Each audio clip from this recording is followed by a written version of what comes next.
Rookie fever never truly dies. We make our final footnotes on the 2024 class with one last rookie mock draft of the season.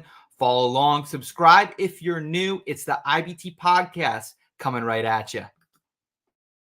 Cause I've been in tune, out of touch, coming off the bench, trying to shake the funk, check a stat line, see who's up, that over under hit too clutch. And I'm trying to avoid getting carried away with the jet sweep, sleeping on a trick play, predicting all of my moves like they seen every play. And so I'm running it back, head down, get out of my way. And it's for the law with only one thing to do. I guess I'll say a prayer and put it all on the line for you. What they don't know, something they haven't seen. I find a gap on the screen and hit them right in between. Yeah, I got it, and I got it.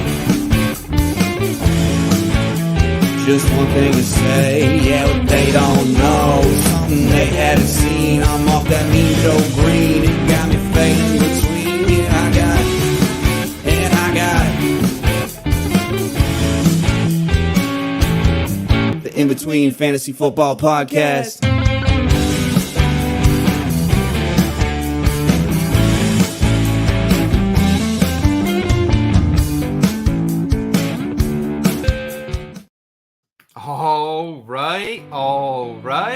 All right. It is Tuesday, June 11th, 2024. My name is Seth Woolcock, and I'm so grateful to be here with you today. Just killing some time before the 2024 NFL season kicks off. Tonight, I am joined by a light ranching son of a bitch, the man who some are calling the Jerry Jones of San Antonio. Sweep it under the rug, Eric Romoff. Eric, how are the summertime vibes hitting you down there in the great state of Texas, my friend?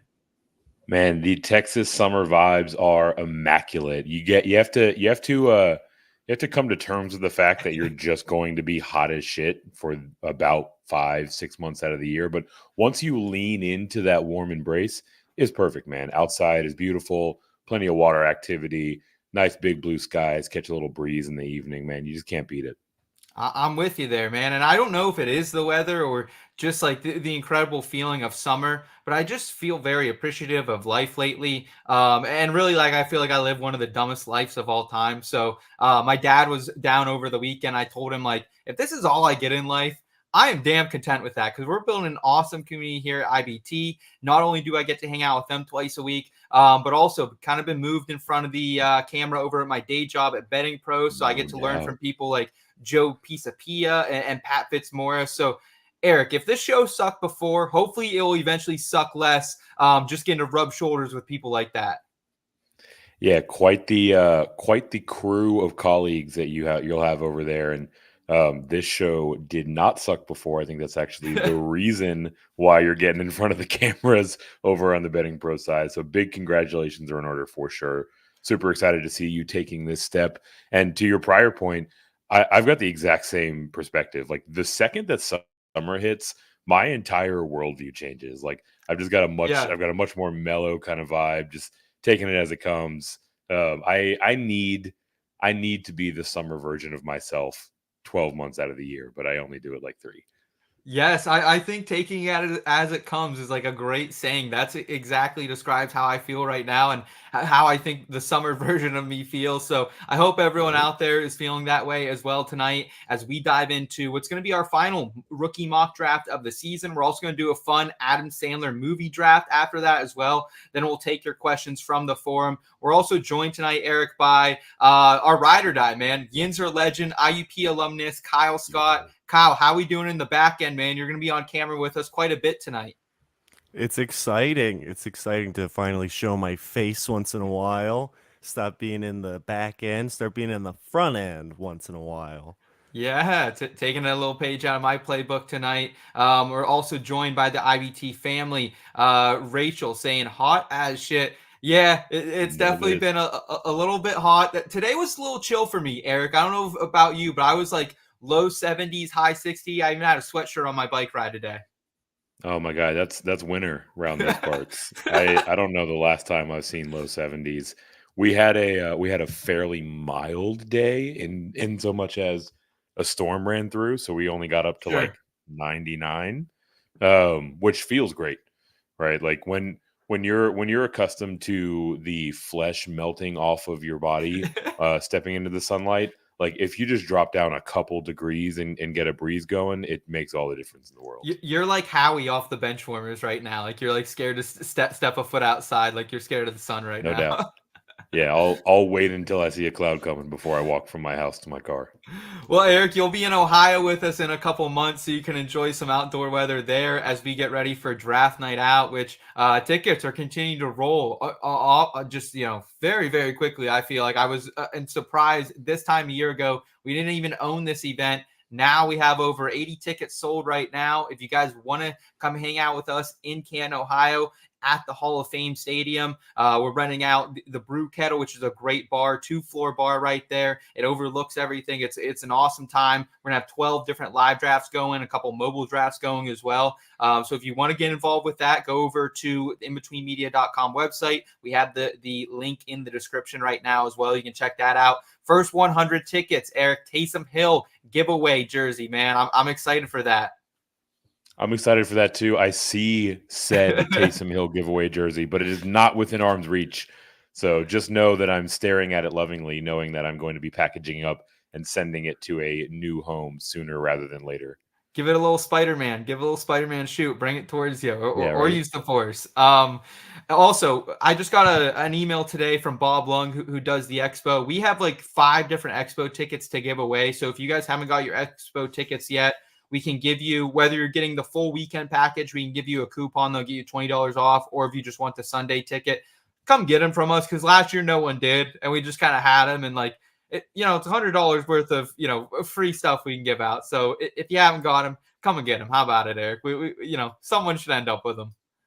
Yeah, for real, right? These tickets need a home. So if you're a little late to the jump and you need to get in the door on Sunday, holler at your boys at IBT. We got you. You don't even have to subscribe to the channel this time. Free.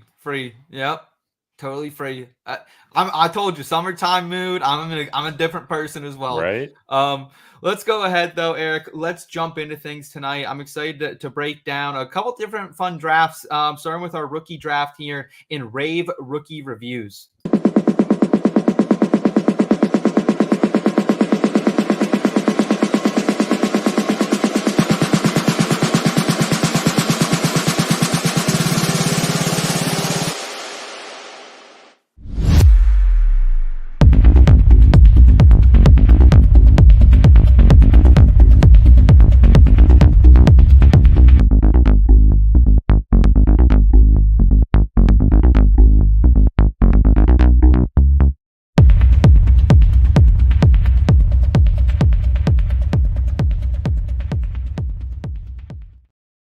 All right. And believe it or not all rookie drafts are being done. They're not all in the bag yet. They weren't done the day after the fucking draft when I'm at the racetrack trying to work and I get my home Dynasty League rookie draft going off, trying to make moves. But hey, we did a mock before the draft, and I always like to kind of go back, circle back later. What did we get wrong? What did we get right? We usually try to do this update like around like mid-May, and I've kind of just pushed it off. Like, despite what the views say, I'm just gonna say I don't think our mock draft episodes are our best content. I think we do better things than that, but the people seem to like it, so we're gonna try to give it to them tonight.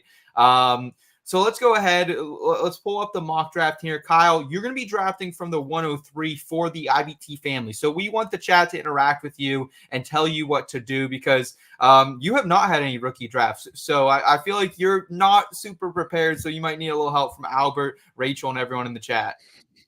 Yes, please help me, chat. I don't think I can name 3 rookies, to be honest. So I really need you guys to chip in. Yeah, I would hope, Kyle. I would hope you could do more than 3. You're not our fantasy football. Yeah. You've been editing, or you're not paying attention while you're editing the pod, which might just be as bad.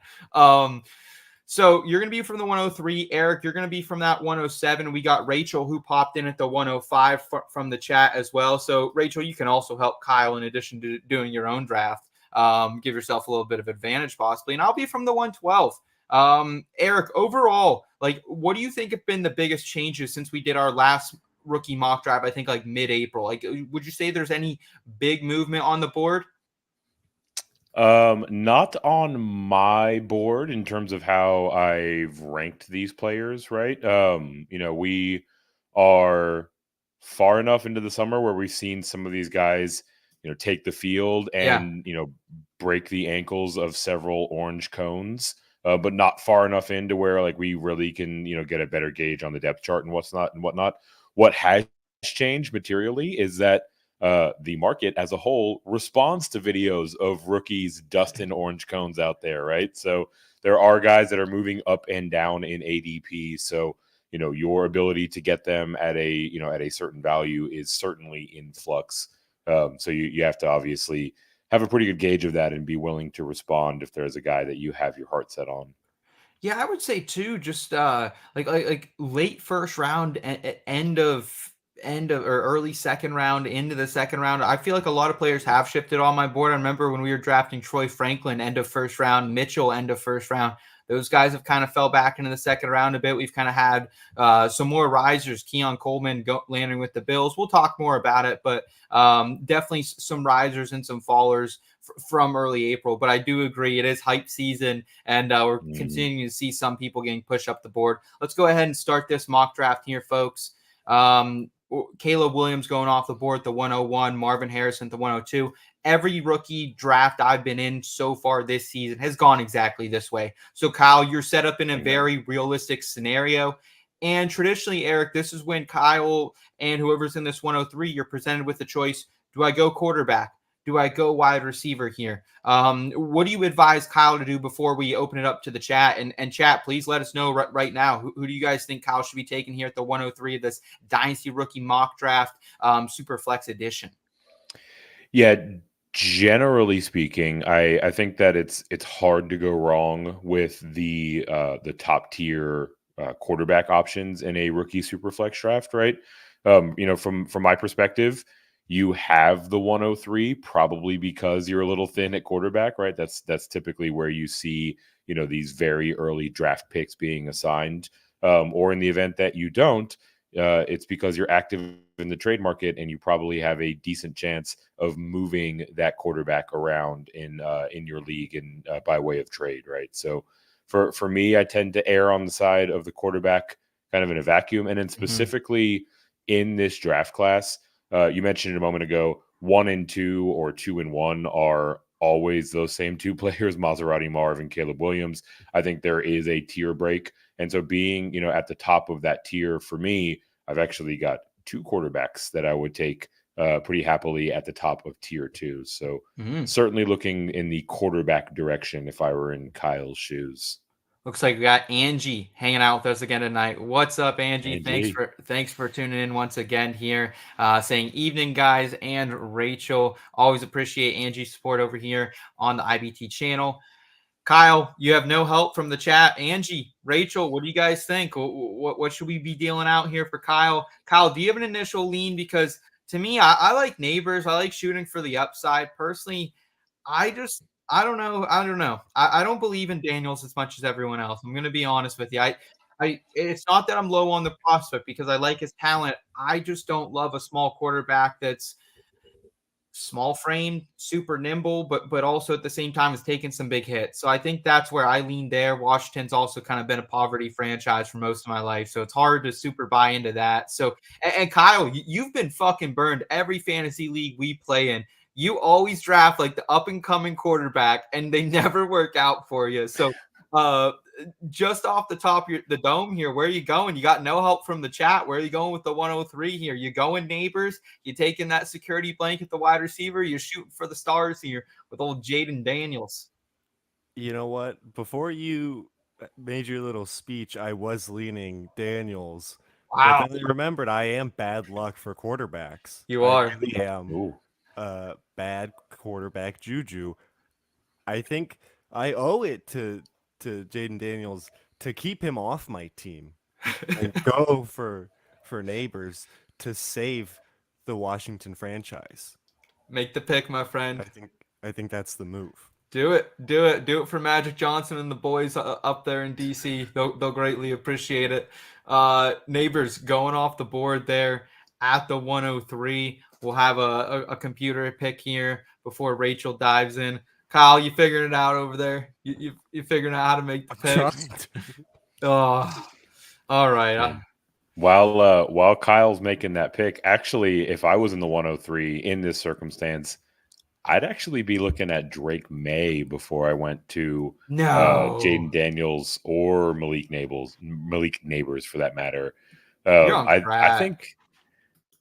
think there's a lot of upside to Drake May's game. Like, yes, he's in a difficult circumstance in year number one, but I think his offensive coordinator comes from a tree that has shown an ability to mold and shape their offense around the skill set of the players that they have on the roster. And I mean, Drake May, like, he wasn't exactly in a great circumstance in North Carolina either, and he Yeah, was still plenty productive, right? yeah. Like, he's got like a Herbert like arm, but a much greater athletic profile in terms of his ability with his legs. Like, I know that I'm being spicy saying that I would You are. go, You I would are. go Drake May at the 103, but I think this is one of those picks where 2, 3, 4 years down the road, we're gonna feel like he might actually be closer to that top tier than the beginning of that second tier. Interesting. Interesting. Yeah, I see. I even had him have him fall to me at the 107, and I've like traded out of the pick because I just didn't love the prospect. I don't know. I don't know. I I hate not him. that I don't hate him. I don't hate him. It's just I hate like he's not going to help your team this year. I don't think that's the thing. If Sure. you're looking Yeah. for a guy who's going to be an immediate contributor, it's not going to be Drake May because I don't know if he starts the year. I mean, we have heard this last week though, Eric. Like we have heard all of a sudden it seems like he's put it together here in the OTAs. So maybe I am too low on Drake May. Maybe I need to check my biases at the door because it seems like everyone else likes him quite a bit. After Jay Daniels goes at the fourth pick, Rachel went with Rome Odunze. Brock Bowers went at pick number 6. Eric, you went Drake May then at 7. So standing by your guns. I don't know. I almost think I'd go McCarthy over Man. May. I had a split second where I wanted to stump for taking Drake May at the 103 and then pass on him at the 107. Just do an on-air heel turn. Well, I'm glad you didn't because I don't know how I would explain that one. McCarthy goes to 8th. Jonathon Brooks all the way up to 109, which I don't think that, yes, that is a bot who just did draft that, but I don't think that's a crazy move for Jonathon Brooks. I've been seeing him go from analyst even in that 110 to 111 range. So I was hoping maybe he would fall to me at 12. Xavier Worthy goes at 10. Brian Thomas at 11. Wow. Oh man, I'm going to be honest.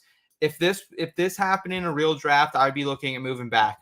I think there's a clear tier break that we just got to Okay. with Worthy and Thomas off the board, and Jonathon Brooks. Like those were kind of all the picks I was looking at. I think Lad McConkey's not a bad value here at the 112, kind of being the one of the only shows in town in Los Angeles. Bo Nix, I think you could also get a little bit of a consideration too, being the starter there in Denver. Eric, any counsel you can give me? I know we're competing against each other here, but any counsel you can give me on whether you would lean McConkey or Nix, or maybe I'm just missing someone totally different I'm not even thinking about. Yeah, so I'll take it on good accord that the 4 bots in between us are not going to let me get Lad McConkey. I have Lad McConkey in that preceding tier. I've got him ahead of Xavier Worthy even. So I would be happily taking Lad McConkey with the 12th pick here. And then on the way back around, like I think this is kind of the part of the draft. We're into that third or depending on your flavor, 4th tier. Where I think you're starting to draft a little bit more for team need. Your point on Nix is spot on, right? Like he's going to have the job immediately. He is kind of a punching bag, I think, just as a product of like how long and winding the road was for him over the course of his college career. But like I hated you him. look at this last season and like a lot of the advanced metrics really put together a pretty compelling case for Bo Nix, right? So I don't think that his upside is quite as high as the top tier, the top 3 quarterbacks in this class. Kiss my ass, JJ McCarthy. You're alone in the second tier. But I also think that his floor is a bit higher than a lot of these guys too, right? Like I Mhm. think he's certainly a safer play and a much better chance of playing than like Drake May this season, right? Sure, Um, sure. but if you're loaded at the quarterback and you're looking for someone to kind of tuck away for a while, then I don't think that Knicks would make a whole lot of sense on the wrap there. Yeah, I think if I'm drafting from this 12 slot, I probably am pretty good at quarterback. I probably have two good players. So Mhm. I think I will go ahead and take Lad McConkey there. Don't love the offensive system he's going in with Greg Roman and company. However, Justin Herbert's a talented quarterback. There's not a lot of depth there at the wide receiver core or in the tight end room. So I think McConkey does represent some upside. But I'm coming around to Bo Nix. I am coming around to Bo Nix, man. Yeah. I'm a lot higher on him than I was. We'll actually have a clip out here on from a podcast I did a couple weeks ago. After that, Keon Coleman, Trey Benson go at the 2-1 and the 2-2. Kyle is up at the 2-3. Guys, how do you feel? What should Kyle be doing here at the 4 or the 203? What should Kyle be looking at here? Didi saying, Kyle, your mustache is a porn stash. Love it. Yeah, that's Kyle. Yeah, you've honestly. I wish everyone could see a picture of Kyle from about 5 or 6 years ago. You had a nice little high and tight. You had no long hair, no porn stash. Now you got the sex curls and the porn stash. The sex curls. That's what my great grandma used to call my uncle's curls that he has. Yeah, sex curls. Why? I Why don't was know. your great grandma calling him that? I don't know. Hell? I don't know. That's what Garrett got called. That's what Granny M called him. So, any thoughts on what you want to do here, Kyle? You still got Bo Nix on the board. We just talked about him. I think him at the 2-3 is a great spot. You also got Ricky Parcell, I think, who's in a nice spot as well. Any lean from you, Mr. Scott? Well, I mean, I do already have the wide receiver. Could Yeah. double up. Could ruin Denver's future. Could ruin Bo Nix. You know what? I mean, this is just a weird me thing. I don't know if this is even a good strategy. I don't like doubling up too early in drafts. I like Agreed. to spread out the positions. My gut would say do a quarterback at this point. Okay. Yeah, I would say go ahead with Bo Nix unless there's any reservation from the chat. We'll give them another second to chime in, but they're quiet tonight. They don't want to give you a ton of advice. So yeah, go ahead and smash Bo Nix here at the 203, and we'll keep proceeding with the rest of this mock draft here. Kyle goes at the 203. He's going to go with Mr. Bo Nix, and let's see what happens at the 204 then. All right. And 204, Xavier Leggett. And then it's to Rachel at the 2-5. Man, I don't know who Rachel's going to go with.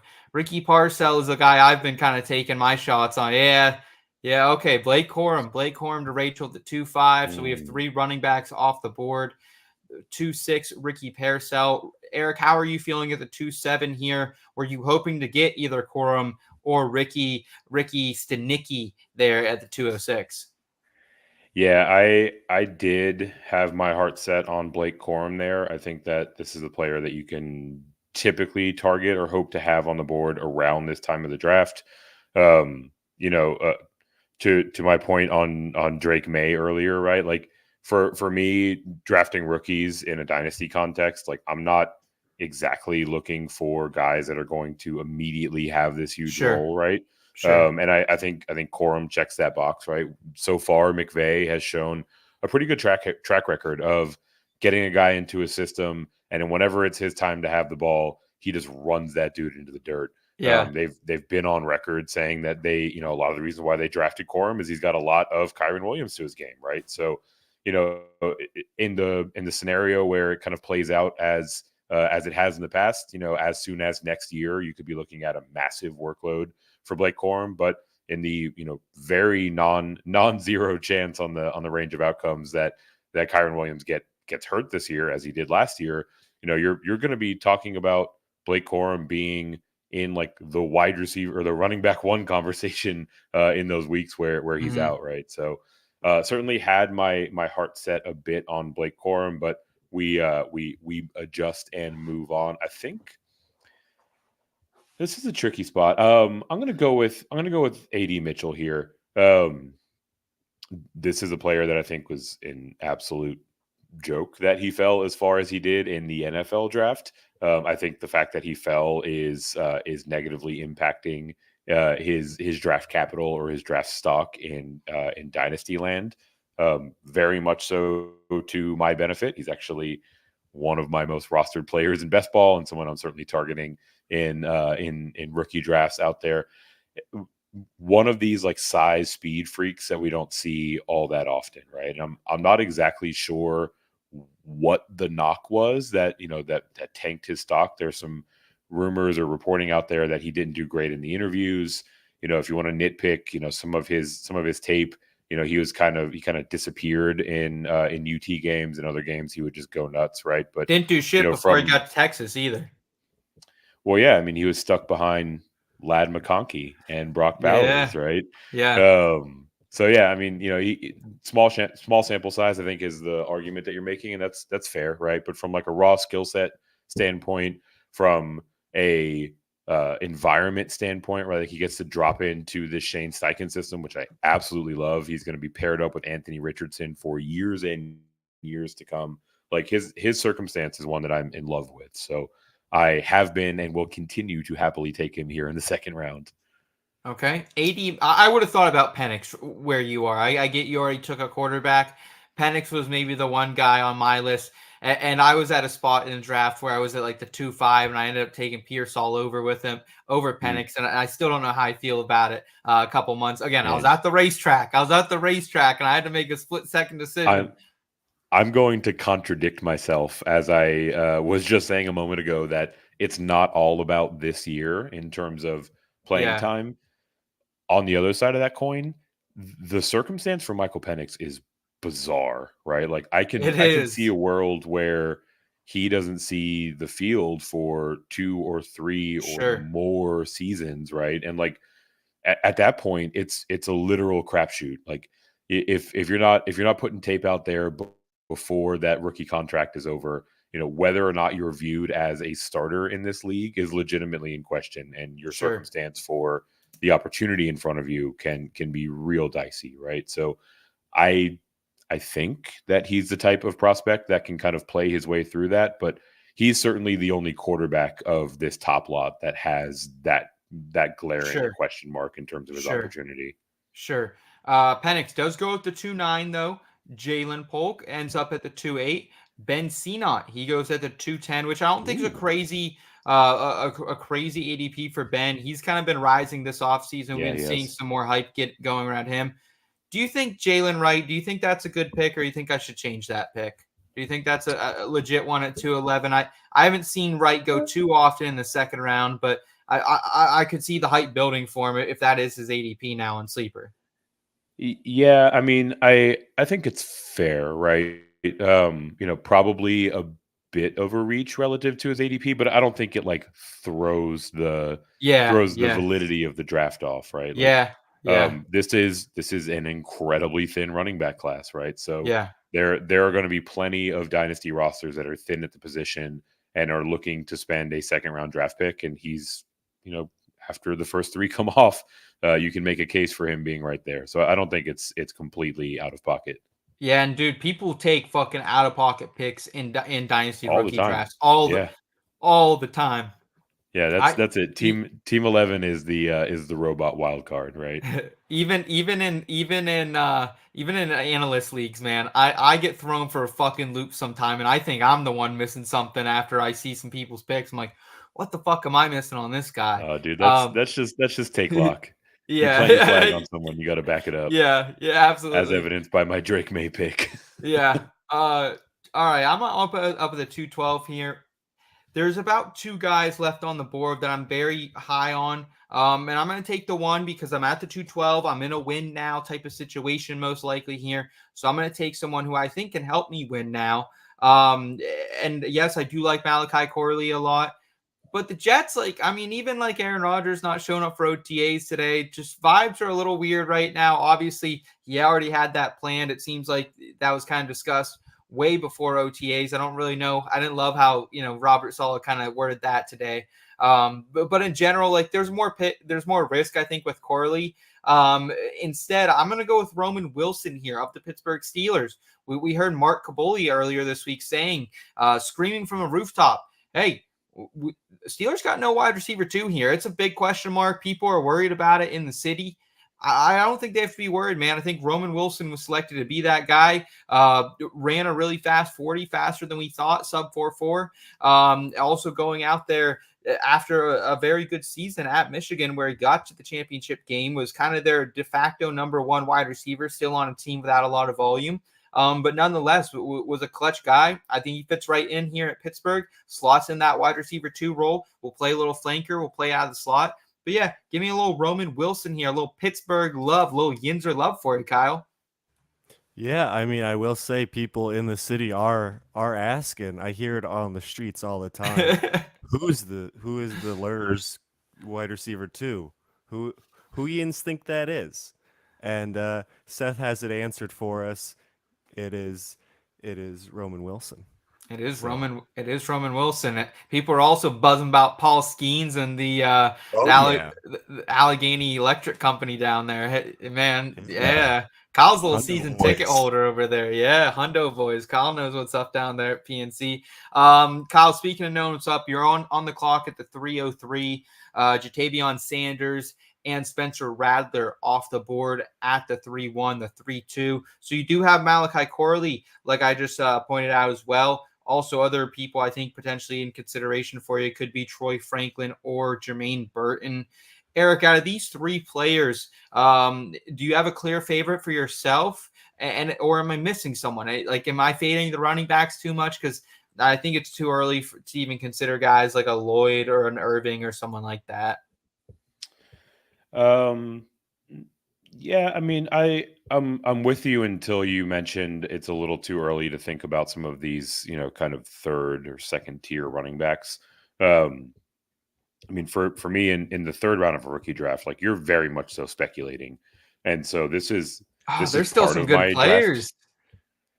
Yeah, certainly, right. And I don't think you should punt on good players for the sake of speculating. But my strategy largely in Dynasty is I want to get these kind of fringy running backs in the 3rd and 4th round, and wait for an opportunity to open in front of them.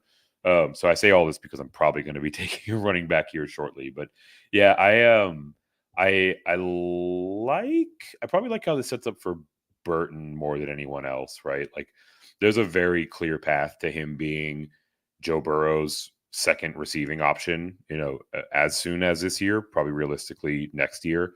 And that is a circumstance that I want my wide receivers to fall into, right? So, he certainly doesn't profile in a way similar to T. Higgins, but he has a very distinct skill set all his own. And there were points where T. Higgins was routinely being, ranked as a pretty clear like top 15 type of wide receiver. So, that sort of upside on a guy this deep into a draft is pretty hard to come by. So that would be where I'd be looking if I was rocking the mustache and the sex curls. Kyle, you also could take Troy Franklin, who is Bo Nix's wide receiver. They played together at Oregon, and now they're playing together in Denver as well. So you could have a little Broncos stacks if you're trying to get a little high in the Mile City, baby. Hey, I mean, it worked out for Texas, the Texans. That's baseball for you. No, I mean, Eric was really convincing with Jermaine Burton. And while he doesn't have my favorite name of the players listed, that's obviously Malachi Corley. I think Jermaine Burton's the guy for my team. Okay. I think he just fits. Okay. I like it. All right. Jermaine Burton going off the board at the 3-3 to Kyle. We'll also have Rachel up here in a second as well. All right. Got Jermaine off the board there for Kyle. And then Marshawn Lloyd off the board. That's who Eric wanted. Don't fucking let him fool you. Yeah. Eric, you've been getting sniped, whether it's Rachel or the computer tonight. You're I getting know. you're getting diced up, my friend. Diced up. Yeah, not fun times, specifically with running backs too, which are like typically the lowest of my priorities in Yeah. rookie drafts. So this is a weird feeling for me to feel in real life. Dude, the fact that Malachi Corley's on the board to 3-5, just I would be if this was an actual rookie draft. This is a great point where I'm calling Rachel up. Like, I'm not texting Rachel. I'm calling her on the phone. Rachel, what do you Ooh, want for this going 3-5? old school, breaking out the rotary phone. Kyle knows me. I'm a phone. You know me as Oh well. yeah, Phone caller. Phone caller. Give big me time. terrible texter. My tone can get misconstrued. I cannot text people back. Sometimes I just don't hit the send button. I know I've done that to you, Eric. I know I've Wow. just like typed out a lengthy, thoughtful response, and I don't send it for a day. I'm like, wow, now not only did he not get my response, but I look like a fucking asshole as well. So Yeah, um, and all the while I'm just silently judging you. I like the idea of going full draft day and picking up the phone, looking at your Malachi Corley no matter what sticky note, yeah. and seeing if you can't work a deal. And this is not that time, though. This is not that place. It's not the fairy tale land that we live in, though, because Malachi Corley did go to Rachel at the 3-5. I was not able to get her on the phone, but I appreciate it either way. Rachel's saying, "Well, shoot, Lloyd gone too. Now who am I to take?" Well, that's who you took. You took Corley from me. Bucky Irving off the board, the 3-6. He had a couple little sweet hype videos out there on Twitter. I don't know if you saw those from Bucky Irving. Those were kind of, maybe that's why his ADP's but Yeah, I think it's that. I mentioned earlier I was hoping to take a running back in this spot. I was banking on having either Lloyd or Irving fall to me. I think these are both guys that can have the job underscore as soon as next season, right? So now I'm kind of scrambling a little bit. I'm going to make your head explode. I'm actually going to pass on Troy Franklin again. And I'm what? gonna go with a little stack here with the Javon Baker ad. Wow. For all of the electric plays on Drake May's highlight film, and there was no shortage of them. Some of his best ones were YOLO balls down the field, and that is a particular set of skills that Javon Baker has in spades, right? So, shooting for the moon, looking to pair up a rookie wide receiver, as I've done this twice now, with my rookie quarterback to have that stack going for the next handful of years. I like it. I like it a lot. I'm going to be honest with you. I really like it. And I don't like what's fallen to me. I Mm, no.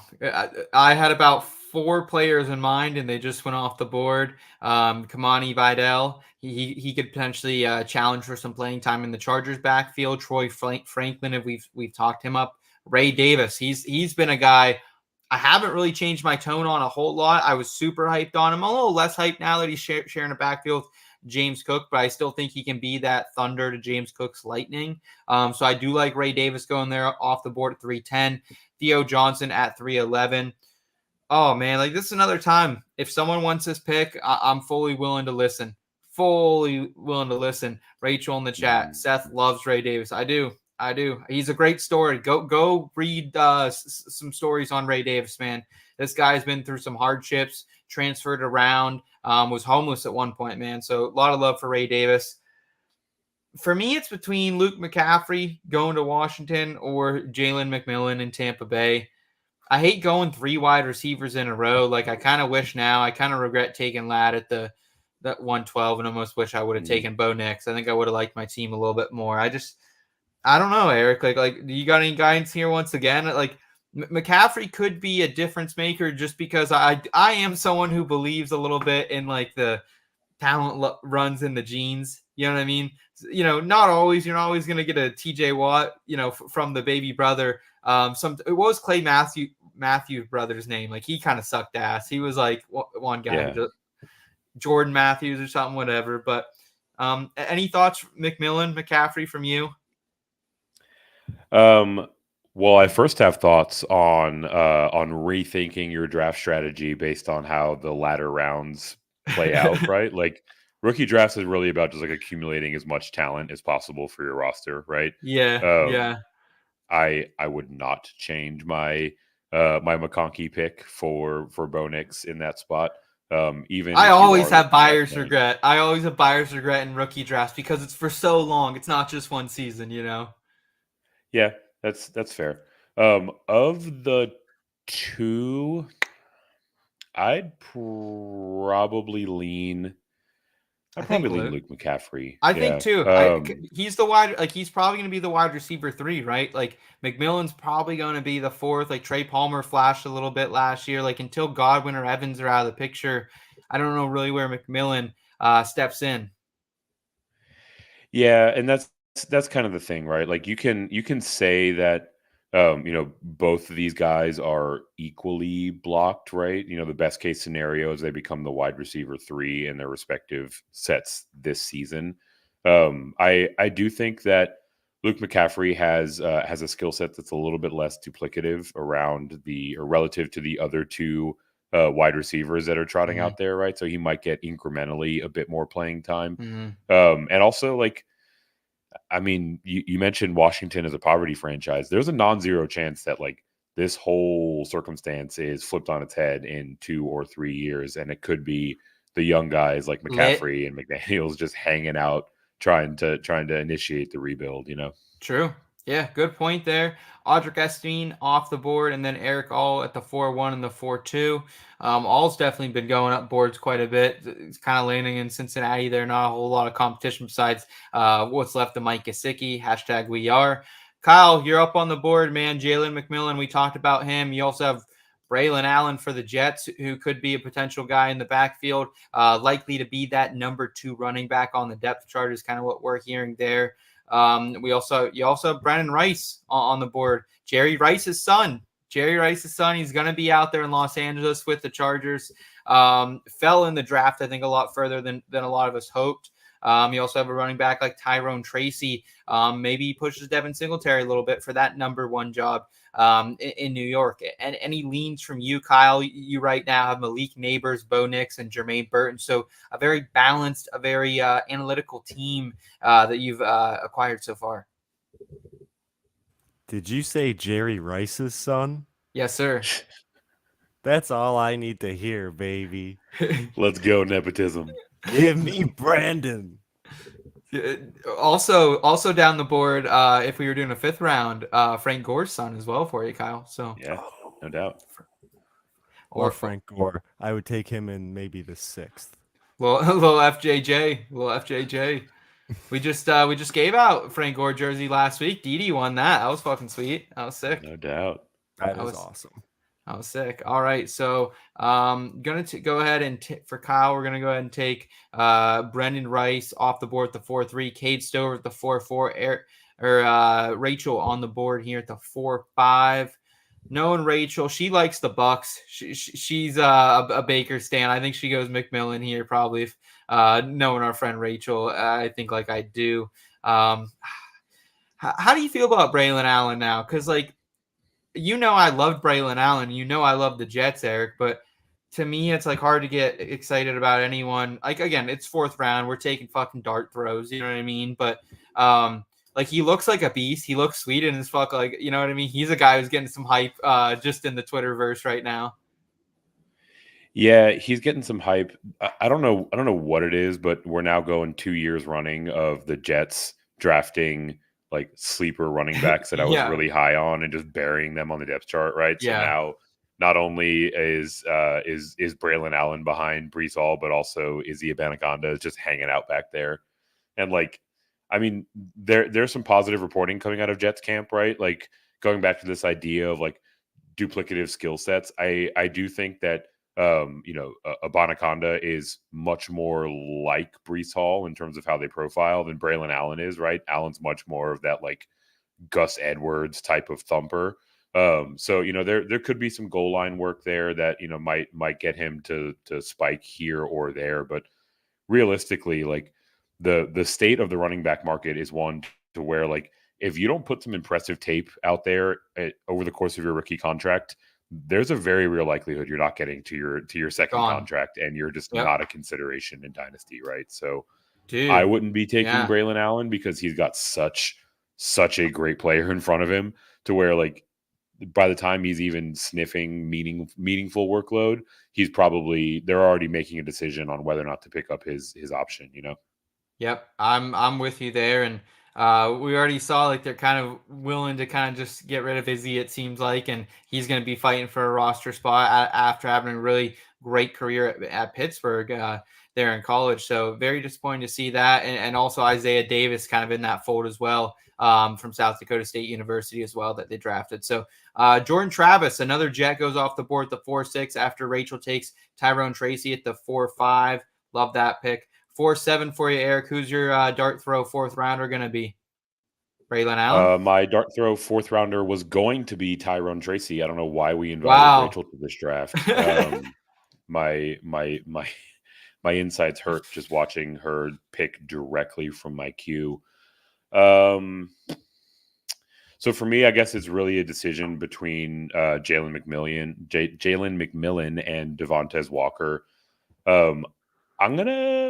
I like McMillan a bit more in a vacuum. I'm going to go Tez Walker here, largely to do with his tie to Lamar Jackson, and really a legitimately open question mark as to who the second wide receiver is on this team, right? Hell yeah. Hell yeah. I mean, there's some steam going Rashad Bateman's direction this offseason, Yeah, right? He's one of yeah. the bigger ADP risers in best ball over the last few weeks, but like, Mhm. I feel like we've gotten at least a representative enough sample size out of Bateman to kind of know what he is. And I like mystery boxes, right? So non-zero chance that Walker becomes the second wide receiving option for a Jackson-led Ravens team. Even on the downside, I think that he's got 4.36 speed, right? Like he can definitely flash when he's on the field and earn a little bit more playing time if he doesn't step into that second spot right away. Yeah, I'm 100% with you there, man. I think Walker could be a difference maker. He's a guy I'm throwing some darts on in that fourth round, and specifically, like you said, like I was the biggest Rashad Bateman guy coming out of Minnesota, dude. I thought he was Same. going to be a real, like, him and Tyler Johnson. They fucking lit up the Big Ten like the Big Ten had not seen in a minute. They're still probably up there in the all-time stats for the Big Ten, which I don't know if that's. I love how you're just replaying your Penn State fandom, watching your Nittany Lions get roasted by these guys, and then having that inform your dynasty strategy. Yes, 100%. And I don't know if he'll actually be here in a real rookie draft at the 412 because we did have a little fuckery there. I don't know if Jared Wiley and Jaheim Bell are pushing themselves up into the fourth round yet, or even Jared Milton or Michael Pratt. They all have, pretty good start. It feels like auto draft went a little wild Yeah. after that Tez Walker. They weren't ready. I sniped every one of them, and they were just rattled, didn't know what to do. Yeah, and like we can say like Jalen McMillan, Braylon Allen, Will Shipley, Garendo, even those are probably more likely players to kind of go in that late fourth round, even like a Jacob Coing, potentially for the San Francisco 49ers. I'm gonna go with one Laub. Like they're probably 7 or 8 players I would take ahead of any of those guys that just rattled off. Yeah, so if we need to, we can make it pretty here. We'll make it pretty here, and we'll change some of those guys out. But for me, man, at this pick, it's going to be my guy, Dylan Laub, man. I love, and I don't know if it is Laub, but I've been calling him Laubie his whole entire life. So I hope it's not Laub, but either way, this guy's from New Hampshire. Just an absolute clinic up there, man. Really was like his team's best player. When you look at his dominator percentage and how much he was really utilized up there, it's pretty stunning. Had a really good combine too. It was impressive. Not as quick as we wanted him to be, but in the drills looked really good. And he's going to a Raiders team where, yes, they have Zamir White. We all kind of like Zamir White. He's been a decent player. And they also have Alexander Madison, who's, he's okay. Kind of just a guy as what we've seen last year in Minnesota when we tried to get a featured role. So Laub could step in there, as early as this year at some point and maybe garner some of that pass catching work. So just a thought there on Dylan Laub. So greatly like getting him there at the 412. So, Kyle, Yeah. go ahead. I like how you were giving a bunch of examples of guys that could go over those auto picks, and you didn't say Dylan Laub like they were gonna come back and snipe you for saying it out loud. He's mine. I love that snag, right? Like, You're not getting him at the 412, that's for sure. Yeah, I mean that would be a very exciting 412 pick if you're in that spot. I have seen him creeping into the 4th round, right? He didn't exactly test off the charts, right? Like, and for however much we want to say that we as a community, analyze in a vacuum, we also can be victims of the moment. Sure. But yeah, I mean, like I could see him being like a flashier sort of James White type of player. And James White, also unheralded, managed to put together a pretty awesome fantasy career. So would love that in the 4th round. Looks like in the chat, Didi saying I should have never turned down Penn State. Hey, Penn State's awesome. It's expensive as fuck though. Like Kyle, you and I, we don't have that. We don't have that Penn State money, bro. You should have applied to IUP instead. Am I right? Can I get a let's go Hawks, baby? Let's go Hawks. Hail the pit. Now I have to say that. Yeah, you are obligated. Pitt Panther employee. Hail the pit. We just interviewed Jeff Capel, the head basketball coach over there, about a week ago. It's awesome, dude. Oh wow! There you go. Didi also dropping us a $50 super Didi with sticker. The bombs. Dude, Didi, you are too kind. You're too kind. Every week she's in here tossing the IBT staff some love. So, Didi, thank you so much. We greatly appreciate it as always. Always leaves me speechless. Honestly, I'm a podcast host and I can't even talk sometimes after people do that. So, thank you for that. Said it would have been worth it though. Yeah, maybe in the 2020s when I was around, it would have been worth it for sure. I think we had a good time out there, but no, Penn State is a really cool campus. I think it's Kyle, you've been up there, man. It's a pretty cool downtown area, pretty cool everything going on out there. It's pretty nice for a college town. It's a very pretty campus, very walkable, very nice. Yeah. I don't know if this is some type of lag here, Eric. I think Didi just dropped us another super chat as well. Holy shit. Oh man, that's wild. I mean, speechless is to put it lightly, right? We love and appreciate the support, and even when you are not dropping super sticker bombs, just your participation in the chat and the community is a shining bright spot on doing this show every Tuesday for me. Yes, thank you, Didi. We love you and we appreciate it. That's Carmen right there. Didi is one of the biggest givers to the channel, and also, won that Frank Gore jersey last week. So super excited about that. Thank you so much, Didi. Guys, let's go ahead though. Let's round this out. Let's round this this draft season out with a different type of draft here. We're going to do an Adam Sandler movie draft here. And Kyle, we're doing this because Happy Gilmore 2 news again, I don't know if it's fake news. I haven't seen, a ton of things coming from Adam Sandler himself about this, but we do have some news that Happy Gilmore 2 is potentially in the works here. And like summer just kind of reminds me of Adam Sandler movies, if that makes sense, Kyle. No, that makes sense. There is the age-old criticism of his later movies that they're just vacation for his buddies. He's always in paradise, man. He's always in. I guarantee you, Happy Gilmore 2 is gonna be in like Hawaii or something like that. It's gonna be Happy Gilmore goes Hawaiian, baby. Yeah, he's on the Fiji tour. Yeah, exactly. I believe it. Kyle, you are the 101 pick, man. So we're going to run through 4 rounds. We're going to do a little snake draft here. Only movies Adam Sandler has been in. None of the animated bullshit as well. We're my guy. You taking all of the Hotel Transylvania off my board? Yeah, sorry, dog. Hotel Tranny. Dude, just tell me I can't draft running backs in a rookie draft. What are we doing here? Is Hotel Transylvania that good? You guys think it should be drafted? If you guys think it should be drafted, I've never watched them, to be honest with you. So I mean, I was don't on know if this my was a board. ploy to get me to expose my queue, but I had multiple Hotel Transylvania movies in my queue. Okay, we'll leave it. Animateds are up for grab then, but he has to be in the movie. None of the producer stuff. None of the Okay. producer stuff. Does he have to star in the movie?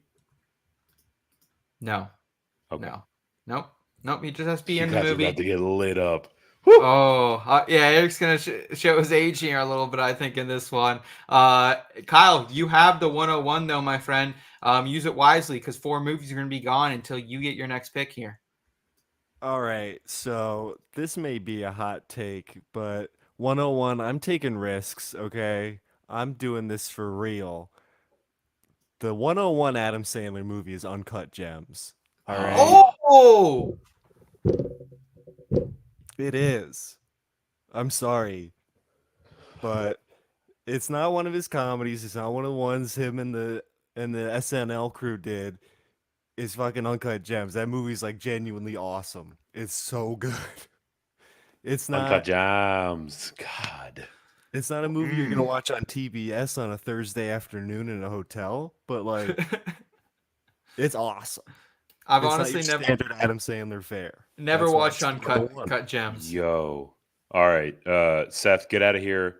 Go fire up TBS. Me and Yeah. Kyle will take it from here. Kyle. Good God, my guy. So Was that gonna be your pick? this was not going to be my pick, but Uncut Jams is the AD Mitchell of my draft board here. I thought this was gonna slip second, third round, one of the films that I had circled here. I figured we were all gonna be basic and go for his comedies first, right? So I was hoping to get first round upside in the later rounds with Uncut Gems. I wouldn't take it 101, but it's in the conversation, right? So kudos to you, Kyle. But also, you've put me on my heels. I'm rocked, right? Like I wasn't ready for that bomb to drop, and I'm in the undesirable position of having to choose between Billy Madison and Happy Gilmore, which is a choice that nobody wants to make. I think it might be one of the most difficult choices in the course of human history, Wow. certainly in that of cinematography, because we are doing this draft in light of a rumored Happy Gilmore 2. I'll go Happy Gilmore, the original, at the 102. But still, my feet are not back on the ground from that Uncut Gems pick. 102 Happy Gilmore. I can't blame you one bit. I can't blame you one bit. That would be my pick if it came to 3. It's an auto smash. You got Chubbs. You got Shooter McGavin. You also have great supporting characters who has the Shooter McGavin guy been in a lot of shit, Kyle? I don't really recognize him from a lot of stuff. Like I just know him as Shooter McGavin. So I feel like it's like almost some one-off performances too that are just simply sensational. That's a great question. I don't know off the top of my head what else he's been in. Yeah, But he is. I can only think of him as Shooter McGavin. You're right. yeah. My guys, Christopher McDonald is the name that you're looking for, Shooter McGavin. What's And he been in? while he is certainly most widely recognized for his role as Shooter McGavin, one of the most eclectic and accomplished tapestries of a filmography. If you pull up my guy's IMDb page, dude has been working in the biz for Okay. ever, right? Also, secondary note: I don't believe that it's affiliated, but the Shooter McGavin Twitter handle, one of the better better follows on Yeah. Twitter. Yes, So yeah, absolutely. shout out to Christopher McDonald. You will always be Shooter, but yeah, Yeah. dude has been putting in work. He's got some bangers on his filmography. So I know this is controversial. I know that the typical chalk here would be to go Billy Madison or to go Waterboy. To me, like both of those movies, like I don't know. I don't love them as much as some of the other Adam Sandler movies personally. Just because like they kind of are a little sad at times. Like Waterboy's a little sad. I kind of feel bad for kind of his home life, what's going on there. And also Billy Madison's kind of sad. But he rises up and over. Actually, know what? You're right. Don't pick those. Don't. Okay, Don't pick those. so 103 here. I'm gonna take a little hot take. Mr. Deeds, give me some Okay. Mr. Deeds. Yeah, sure. Just love this movie. I think like he has a character arc here actually, like a little bit of kind of grows as a character. It's still a comedy movie, still very Adam Sandler movie. But also you kind of see Deeds in this go from kind of a closed off guy to someone who's going to let love into his life a little bit and have fun and kind of do these different things. So love Mr. Deeds, love everything that's about. And then number 4, I said I love summer. Give me grown-ups here. Give me grown-ups, baby. Yo. You get the entire cast, yo. I don't think that's a hot take at all. Grown-ups might be. I think Grown-ups could be potentially the 101 of Adam Sandler movies. That movie has so many fucking quotable lines in it. Everyone in that movie gives a great performance. From all the dads checking out the girls' asses, that's a hilarious moment, kind of right there. Chocolate Wasted, the basketball game when Kevin James falls down the hill. It's all great, and Adam Sandler plays a great dad and just a great character. The second one's trash. The second one's terrible, but the first one, I love it. Give me some grown-ups here. Man, Chocolate Wasted is certainly the high water mark of grown-ups, but I mean, I don't even know what to do with my hands here. Dee Dee also throwing me some shade. She doesn't like the pick either. She liked the Mr. Deed one. So this is the thing, right? Like this filmography is deep, right? So like if I'm gonna nitpick here, I think it's less about your decisions and more about where you took them, right? Like I was up here legitimately sweating between Happy Gilmore and Billy Madison at the 102, and now I've got Billy Madison gifted to me at the 202, which will be my selection. I don't know how either of you can patch together what would be viewed as a winning draft after you let me go Happy Gilmore, Billy Madison to open this thing up.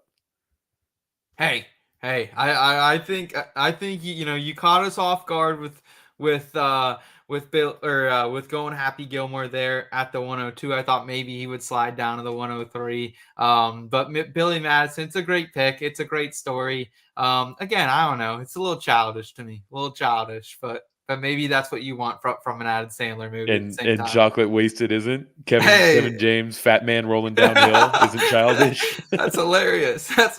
I also Equally love. hilarious. I also love when the one guy is on the zip line in Grown Ups and he doesn't jump off and he just goes right through the shed. That's great. Straight through it. Yeah.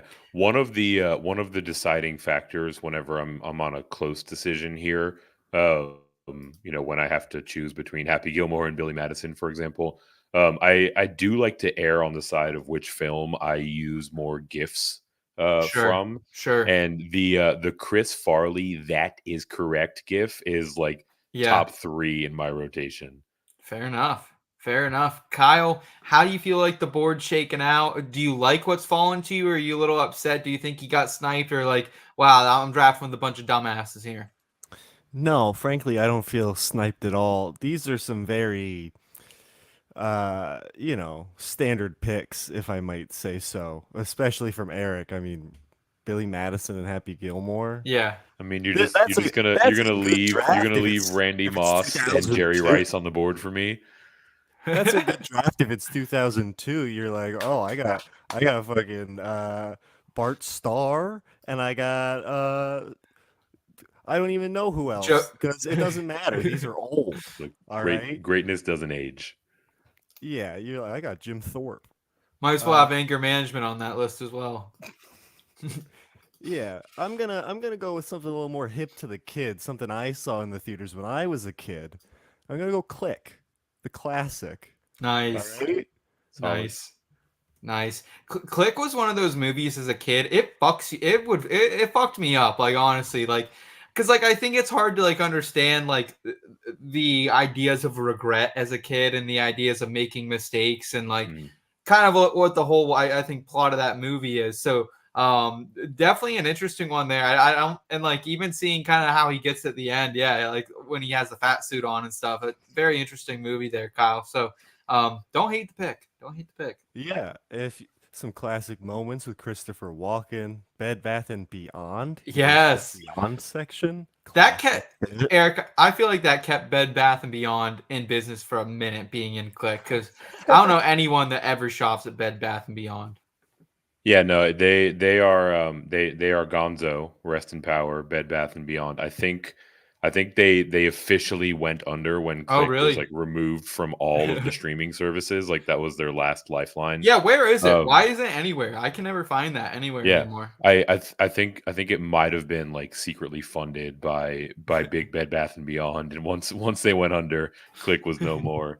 I can also say firsthand that Click was my transition into dad jokes, because from the point that I saw that movie forward, anytime we were in a Bed Bath and Beyond and someone I was with was looking for something, I was always referring them to look in the Beyond section, just unapologetically. Sandals and socks, you know it. Cargo shorts. That was the point where I transitioned. I love it. Kyle, what do you have with a 301 here at the turn? It's going to be a couple picks until your next one. Yeah, so the third pick I have is what we in the business like to call a spite pick. Now, this may be a hot take, frankly. I'm not the biggest Adam Sandler fan, to be Wow. How'd you even get involved in this draft? Get him out of here. Yeah. So I will say, though, while I have not seen this movie, I am taking this for strategic purposes. Hotel Transylvania. Sniping Eric, if he wanted it. Screw you. I have it now. All right? So Perhaps. I will reserve comment because I don't want to tip my hand towards the rest of my queue. I will. So I think that there is a very clear top choice on the board still remaining, but I don't think either of you are going to go to it. I don't even know if either of you are aware that it exists. So I'm gonna reach a little bit and go for a bit of an underrated cult classic in my mind. I'm gonna go. That's My Boy. Categorically hilarious. The pairing of him with Andy Samberg. Like you get to see Adam Sandler now clearly aging, but still trying to behave and conduct the Adam Sandler antics of old, right? So yeah, I think this might be a little bit higher than it would have come off the board, but sneaky good movie. It's one of those where like anytime I see it on, I'll stop and pick it up from wherever it is. Love that. Dee saying no one said The Wedding Singer though, or Airheads. I've never seen Airheads, and I've never seen the full Wedding Singer. I've seen a lot of Wedding Singer, but not the full thing. Eric, are we sleeping on those in your opinion? I imagine you've seen both of those. I have seen both of those, and I will reserve comment. Oh, okay. Look, guys, I'm winning this draft. All right, we'll talk about all these movies once nobody's on the clock. All right. Oh man, I have some choices here. I'm gonna again. I think I'm gonna actually for this first one, not gonna take a hot take here. Gonna go with a classic. Maybe one of his best serious movies. Paul Crewe and the Boys, getting it done with the prison gang. Give me The Longest Yard, 2005. Throw it on the board. Solid. That movie has everything, even down to the last second. You think he's gonna get shot in the head by that damn prison guard. Like he's got a scope on his head, and you think he's gonna get shot, and he says, "Just get in the game ball, Warden." I love that. I love it. Yeah, I love everything about Longest Yard. Really drives home the whole Game of Inches theme. I could have gone either way from there. I know it was a remake too, right? That was a remake. Yeah. I've never seen the original. Was it better than the original, Kyle? Better is a strong word. The original is Burt Reynolds. Burt right? Reynolds. Yeah. The inspiration for your mustache. Oh, big time. Yeah. Yeah, I also love the cheeseburger guy too. The guy that's getting snuck in cheeseburgers all the time from McDonald's. He's got these cheeseburgers. He does. Okay, so I'm picking between two. I'm picking between two ones. You guys are both gonna hate them. One of them is Blended. I think that's a great family movie. It's like another kind of vacation movie. I know him, and who's the girl in that? Reese Witherspoon, is that who's in that one? Whoever's the girl in it has been in Blended, or has been in a shit ton of Drew Barrymore, that's who it is. Kind of been in a lot of Adam Sandler movies. So, and that movie can kind of have some cheesy moments. But I do think it's a good story. I like the whole trip to Africa. However, I'm gonna go with another vacation story here. Just go with it at the 401. I love anything that has Adam Sandler and Jennifer Aniston. I don't think the murder mystery movies were as good as this one was, but even the way these kids like lie and play the characters that they're supposed to in there is just great. I think this is an overall fantastic movie, and like you kind of get like very early on that hey, there's something going on here between Jennifer Aniston and Adam Sandler. They might just not want to admit it, and it takes them the whole movie to admit it. Rom-com, sure, but so funny, so many great quotable moments in this movie as well. Originally titled Holiday in Hawaii, but just go with it is what it got. So 401, just go with it, baby. So I got my serious with Longest Yard, and then I got my for all ages movie here. Just go with it. I can't say that I've seen Just Go With It, but I trust. I mean, look, my free time to watch movies is running short, right? And not to play to a stereotype, but I'm typically not seeking out the rom-coms all that often. Yeah. But I take it at face value. You give it a pretty sterling review there. Yeah. Dee Dee saying 8 Crazy Nights, Jewish heritage. You know you love it. Yeah, 8 Crazy Nights. Honestly, I don't think I've seen that one either. Eric, you're up. 402, man. Yeah, 402. This was one that Dee Dee mentioned before. Arguably a better movie than an Adam Sandler performance. Airheads is an all-time great movie. I know for a fact that the two of you have not seen or heard of it. Maybe as okay. As Kyle's whispering over there, phenomenal film. Another one, no matter where it is in its runtime. If you see it on, I'll stop what I'm doing and watch the rest of it. The premise is phenomenal. The callback to the idea of like dingy old radio station days, just everything about it. It is a whole vibe. It is a chef's kiss. It should not be a 4th round selection, but I was banking on the fact that you whippersnappers had not seen and in turn enjoyed it, and I could get it with my last pick. Okay, Airheads. Kyle, was that going to be yours? You just get sniped by Eric? Yeah, I forget that movie exists because it's not a good name for that movie, frankly. It does not fit, yeah. I always forget that Airheads is that movie, so yeah, I'm really kicking myself over that, frankly. Yeah, I'm pretty upset with myself. But to redeem myself many times over. I'm gonna this is you going Hubie Halloween? That's what I'm taking. No. Yeah, Elliot, friend of the show, friend of me and Seth personally, roommate of me, loves that movie. This is my Elliot pick. I'm taking it for Elliot in spirit because he's not here with me. So I was just throwing that out. I think that's a terrible movie. Serious. That's what I was taking. Is it like Colin Coward in that movie or something? I think that's why he likes it. Something like that. Something stupid. But yeah, Hubie Halloween. Elliot loves it, and that's all I need, frankly. I feel like I was like half asleep when I watched that movie with my sister, and then she fell asleep as well. But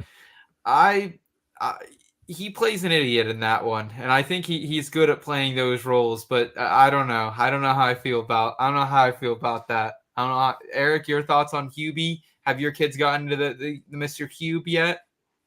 Up until about 12 seconds ago, did not know this movie existed. So, I do run a household with a couple of creepy kids, right? Basically anything scary / Halloween is on the table. So, I'm absolutely adding this one to my queue. It wasn't exactly a glowing review, right? It sounded like Kyle was doing it out of respect to another. You kind of tore it down there, Seth. But hey, look, the real reality is the best way to get me to see a movie is to make it of interest to my children, and I think it might check that box.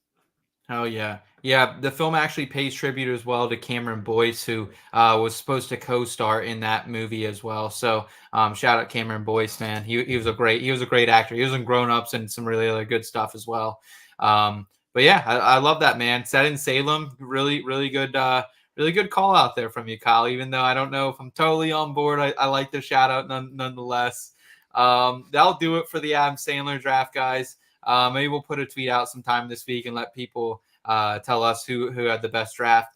And we'll go ahead and we'll round out the show with just a little bit of from the forum. If you're up, stuck, think about what to do. Here in between, we got advice for you. Back and forth all day, trying to pick the play. Let's hear what them boys here had to say. Presented by the Fantasy Football Advice Network.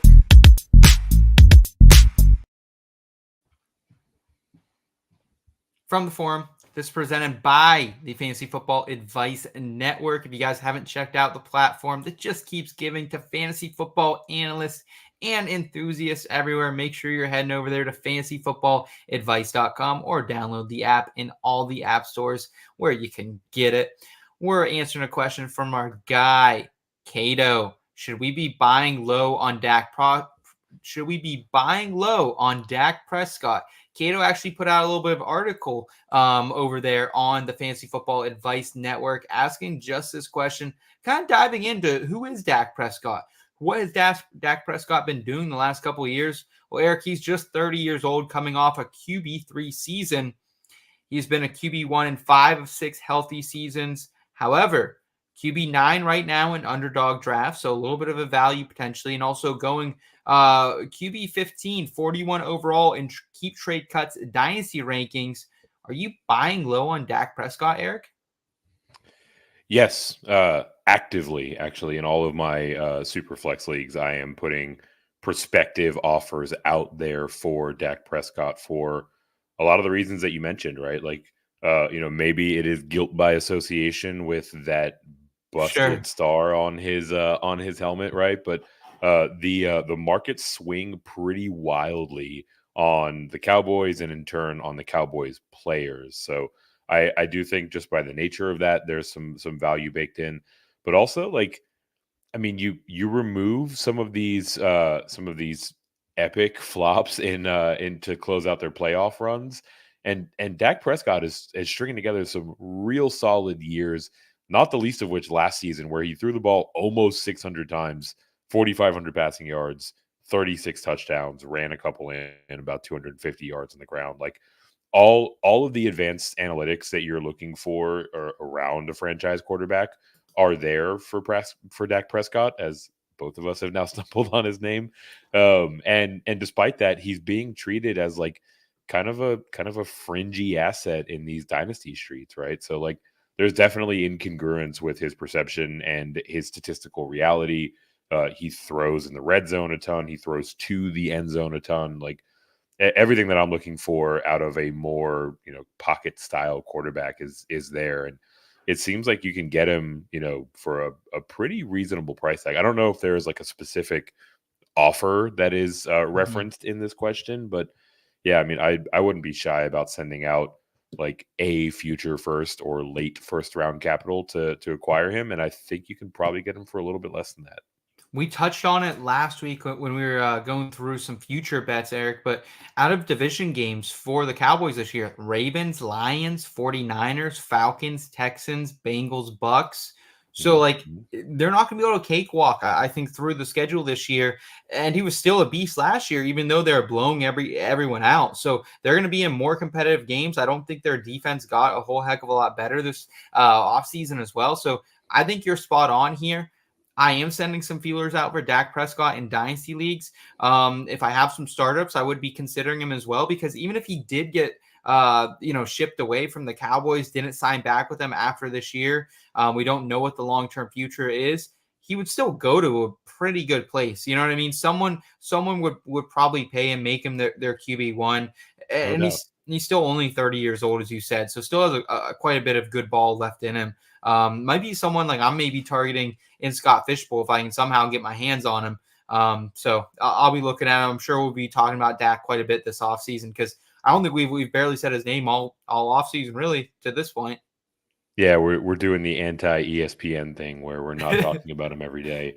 But yeah, I think your point is spot on, right? Like either Dallas is going to give him like north of $70 million a year or somebody will, right? Yeah. And like, he doesn't have like the kind of flashiness to his game that, people tend to flock to, but the things that he does well, like his throwing mechanics are pristine. And those are the things that like age fairly well when you think about like where that drop off comes in terms of his forward looking timeline. So I wouldn't be surprised at all if you've got another 5, 6, 7 years of top 10 performance and maybe even hanging on longer than that. So, getting that type of player for the price tag that I think you can, you kind of have to make these moves in Dynasty.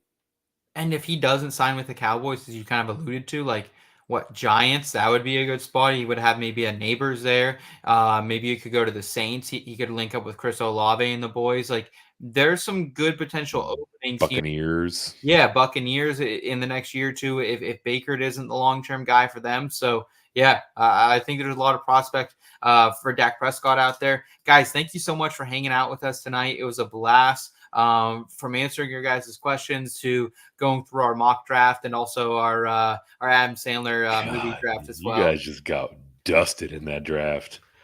You might have got sniped quite a bit in the mock draft. You did not in the movie draft, my friend. Yeah, I was saving it for the movie draft, no doubt. We're gonna put that out on Twitter, and I feel like all the people that are above age 30 are gonna absolutely fucking. Yeah, this is essentially the same thing as like Michael Jordan or LeBron James, right? It's just tell me how old you are, and there's your answer. Well, Eric, I appreciate you hanging out with us as always, man. I know you also have a college basketball venture here on YouTube that you guys are crushing it over there. Green Screens Media. What do you guys have on the docket this week? You guys interviewing UConn head coach right now? You getting a little Hurley action up in the streets? I wish we could get onto Hurley's radar. Kind of a hard guy to get a hold of, right? He's turning down $70+ million from the Lakers. I don't think he's taking a phone call from GSM quite yet. But yeah, like I mentioned, unapologetically forcing a plug for my show into the IBT podcast earlier. A lot of what we're doing this off season is sitting down with various coaches from around the landscape of college basketball. Sat down with Jeff Capel, like I mentioned. We just had an amazing conversation with Amir Abdur-Rahim of the USF Bulls. We've got Minnesota on deck in the coming weeks. Yeah. Plenty of awesome coaches. And then in between that, talking a lot of recruiting, talking a lot of projected starting lineups, right? Really just trying to put the pieces together of a very dynamic offseason. Hell yeah. Love to hear it, man. Make sure you guys are opening a new tab on YouTube, going over to Green Screens Media and supporting Eric, Mike, and the whole gang over there. Dee saying good night, IBT family.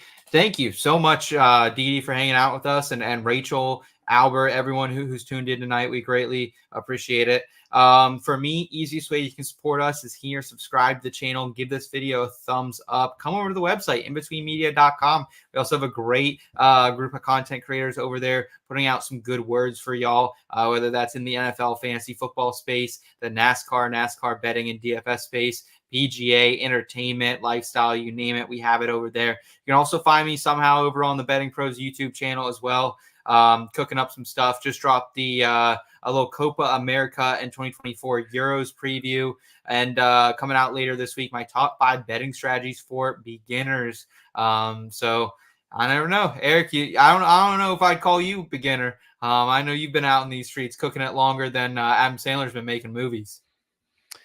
Yeah, I might not be a beginner, but what I will say, and I say this having not read or talked to you about your top 5 strategies in betting, if you want to be successful at it long term, having a clear understanding of some of those foundational considerations is incredibly important, right? Like it's real easy to get tilted or to start chasing or whatever it might be, Ooh, right? yeah. So I don't know what your top 5 are, but I would imagine that when it comes out, that is an article that people need to bookmark and to reference frequently. 100%. Thank you guys so much for hanging out with us. We'll be back here a week from today. Until then, y'all know what to do. Keep in between. Have a great night, y'all. Be safe.